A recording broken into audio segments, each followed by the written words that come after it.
So, yun guys. Nakarating na tayo rin sa Caticlan Port. Siyempre, probinsya pa rin to ng Aklan. So, ngayon, siyempre, gaantay tayo ng sasakyan naman natin na van papuntang Iloilo naman tayo guys. Pero siya na Iloilo to, wala na airport sa airport na. Hindi, isa para sa... Okay na muna, hi! Hi, pauwi na kami. Papuntang Igbar. Bye! Kamusta mga kastokwa? Jeros TV po ulit, nagbabalik para sa isa na namang episode ng aming travel vlog adventure. Sa ngayon ay nakatawid na kami at nandito na sa Caticlan Port at naghahanap na ng masasakyan patungong Ibaras, Iloilo. Ngayon ay tapos na ang aming 3 days at 2 nights stay namin dito sa isla ng Boracay. Nais ko lang pong magpasalamat sa mga taong aming nakasama at nakilala sa pagstay namin dito sa isla.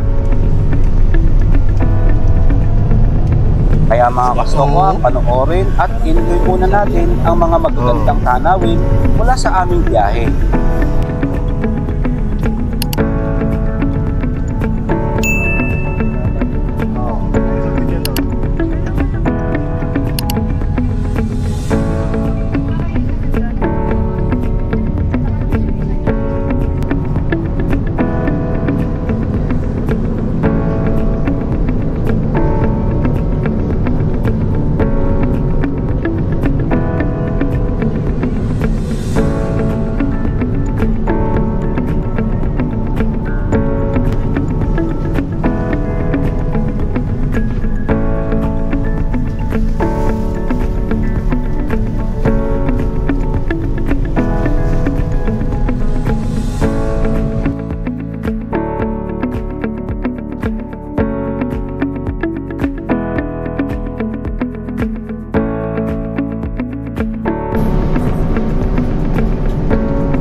Madami-dami din tayong madadaan ng bayan guys, tulad ng Kalibo, Mambusaw, Pasig City, Dueñas, Cototan, Santa Barbara, Oton, Tigbawan, Gimbal, hanggang sa makarating tayo sa bayan ng Igbaras, Iloilo.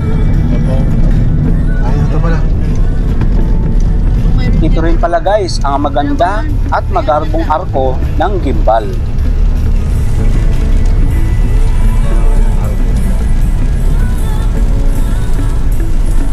At ito naman guys, ang sikat na Vanishing Mansion, gayon din kung saan nagpapakita ang di umano'y white lady na namamara or pumapara at sumasakay sa mga motorista. Nandiyan ba yung munisipyo nila? Munisipyo? Halos 6 na oras ang aming biyahe papuntang Igbaras, Iloilo mula sa Caticlan Port. At gabi na nang kami ay makarating sa probinsya nila Paring Jerome. Nasabayan pa nga ng malakas na ulan na sana ay papasyalan namin ang kanilang Town Plaza. Kaya naman nagdesisyon na muna kaming magpahinga upang makabawi ng lakas para sa kinabukasang pamamasyal.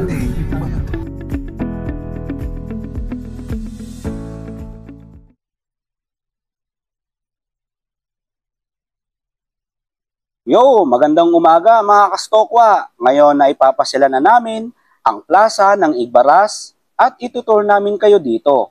At si Paring Jerome na ang magkukwento since siya naman ang nakakaalam sa lugar dito. Kaya Paring Jerome, pasok!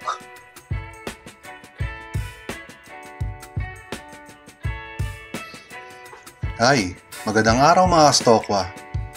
Parang Jerome po pala. Ngayon ay nandito na kami sa aming probinsya kasama ang ating idol na si J-Rose TV. Ipapasyal ko kayo kasama ang ating Lodi dahil first time niya makarating dito sa aming probinsya. Ito pala ang aming town plaza. Noong aking kabataan, isa lang itong malawak na Bermuda grass na mayroon lang noon na isang slide, 2 siso at 2 duyan.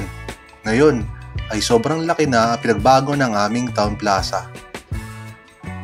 Isa na rito ay yung pagkakaroon ng stage. Malalagong halaman at matataas na puno.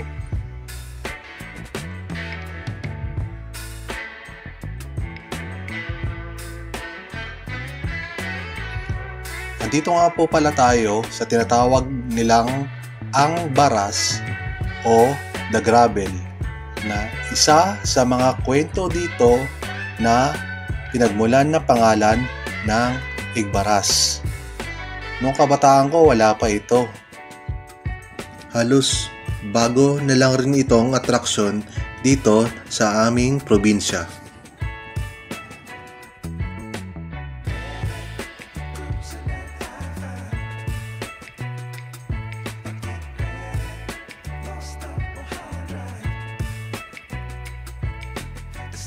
Ito naman guys, ang batong karatula na pangalan ng aming probinsya. Konting kaalaman lang po, ito ay base po sa kwento dito sa aming probinsya o kwentong bayan. Noong unang panahon, may mga Espanyol na nagpunta sa probinsya at namangha sa kagandahan ng lugar.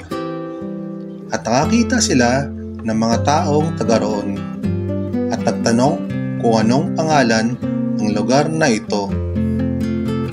Ngunit, hindi ito naintindihan ng mga taga roon at akala na ang graba ay ang tinatanong ng Espanyol, na sinagot naman ito ng mga taga roon na ang tawag dito ay baras, na sa English ay gravel at graba naman sa Tagalog. At sa kalaunan, nadugtungan ito ng ig, na ang kahulugan nito ay madami, na idinugtong ito sa baras na naging Igbaras, na kahulugan ay maraming graba. At simula noon ay tinawag ang probinsya namin na Igbaras.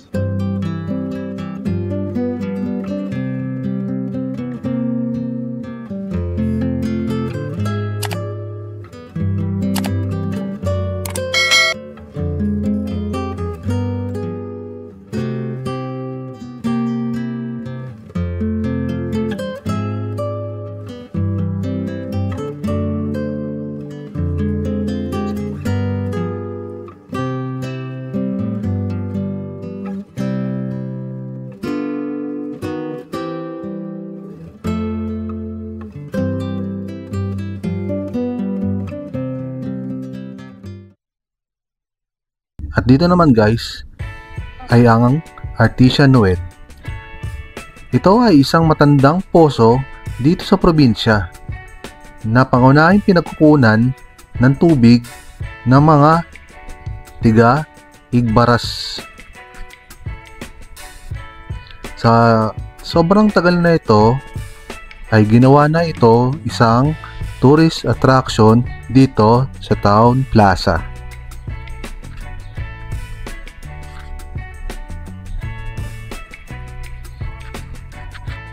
Na para ipakita rin sa mga bagong henerasyon ang mga sinaunang gamit sa pag-igib ng malinis na tubig.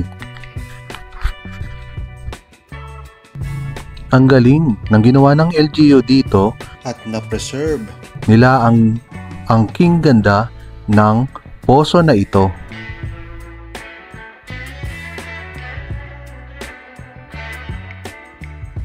At isa pa sa idinagdag nila dito sa Town Plaza ay ang mga pang-ehersisyo na gamit, at kaharap naman nito ay ang playground na para sa mga bata.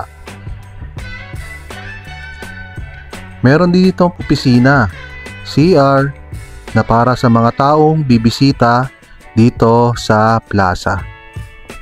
Ang galing!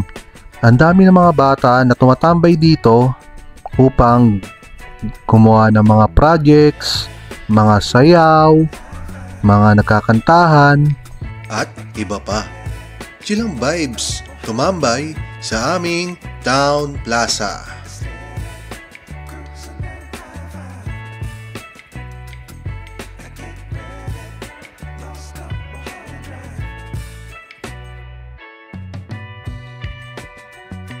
Ito naman guys, itong bilog na ito ay ang fountain dito sa plaza.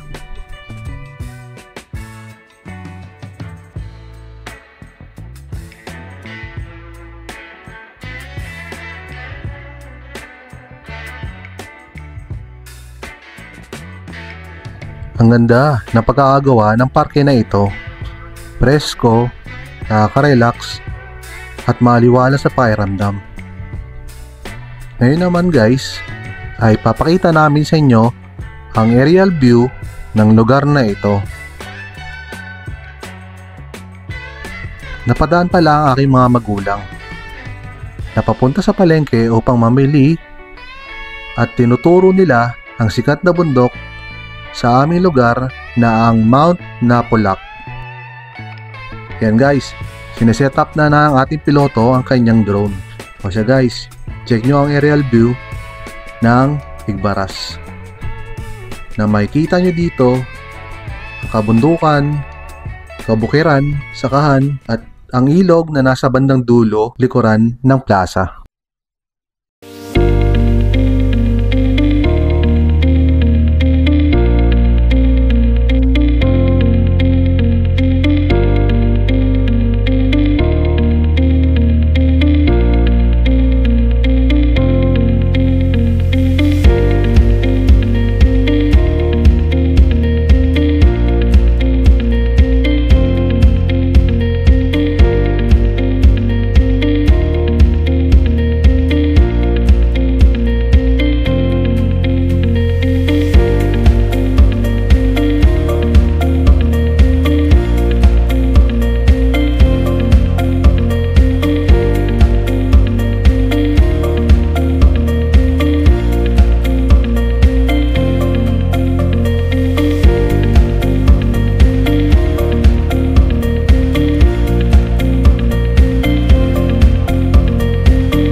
Kung nagustuhan niyo po ang aming video, huwag po nating kalimutan mag-subscribe, hit the bell button, mag-like, at share sa aming mga video. Maraming salamat po.